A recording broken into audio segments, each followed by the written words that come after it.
Buongiorno, siamo alla Reggia di Rivalta, a pochi chilometri da Reggio Emilia. Io sono Francesca Vezzali, architetto, e mi sono occupata di questo restauro e rifunzionalizzazione della Reggia di Rivalta all'interno del grande progetto di rivalutazione di questo enorme patrimonio italiano legato al Ducato Estense. E in questa volontà strategica forte della nostra amministrazione con il Ministero si è inteso rivalutare questo patrimonio con un pensiero contemporaneo.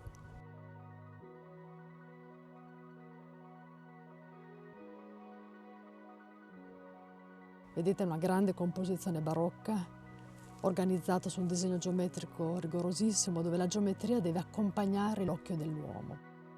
È un parco delimitato da una grande cinta muraria preceduta da questo prato ovale che crea questa progressione scenografica mediata dal palazzo.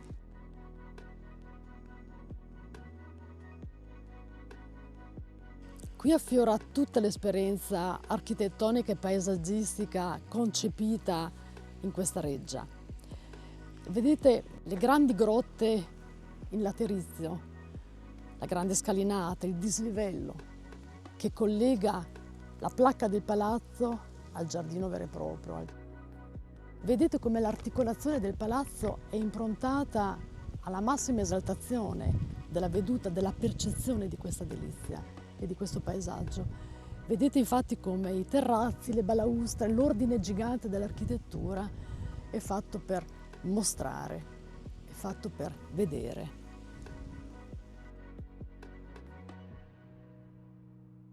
Questa architettura, come voi vedete, riflette la maturità barocca di quell'epoca.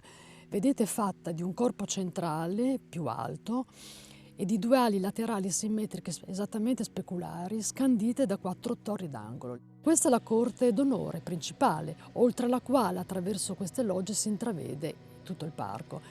Vedete, la concezione barocca è quella che ha questa composizione articolata, fatta dell'ordine gigante inferiore, e di tutto questo grande sistema, di questo ordito di finestre fatte per vedere, per apprezzare la meraviglia, e di questo sistema di terrazze che informa tutto quanto il prospetto sia sulla corte d'onore sia sul giardino, fatto per ammirare la meraviglia, la delizia.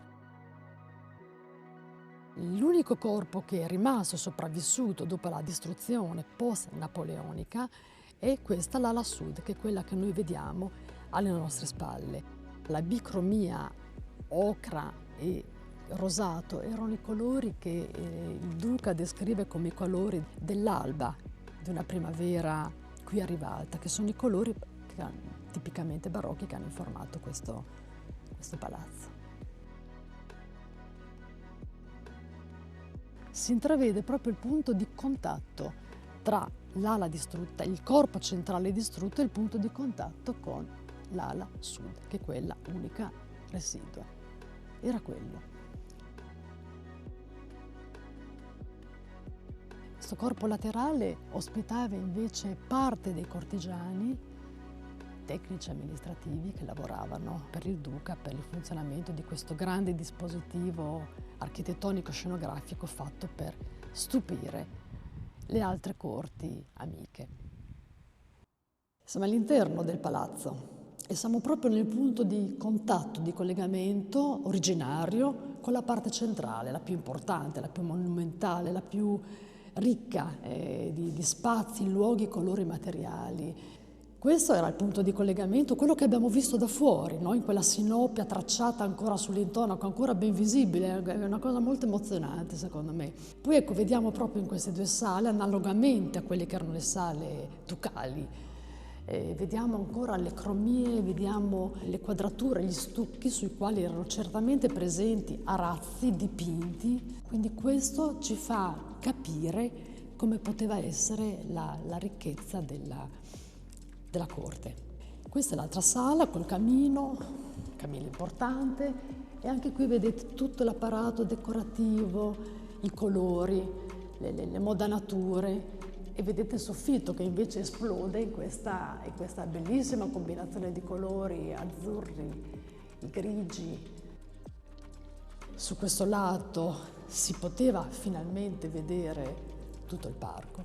Dalle altre finestre invece verso il giardino segreto del duca, il potager, un giardino molto più raccolto, anche quello un hortus conclusus, mentre dalle finestre principali verso la corte d'onore la parte, l'introduzione del palazzo verso il giardino.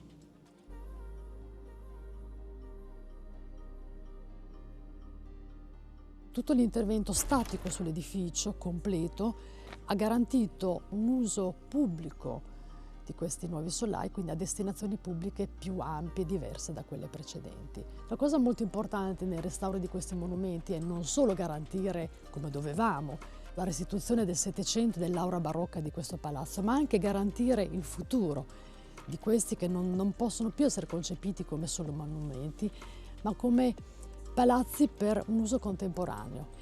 Viene completamente ribaltata, vedete, l'idea di questa delizia, che non è più la delizia per la corte, concepita per il grande confronto tra i grandi reggenti, ma è la nuova dimensione contemporanea che si rivolge invece ad una cittadinanza, finalmente.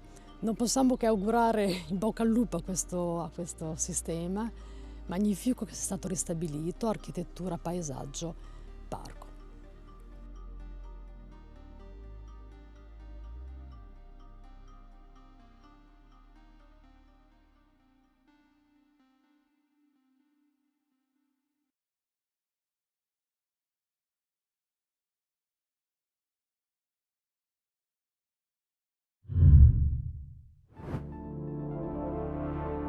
Opera streaming in the heart of opera.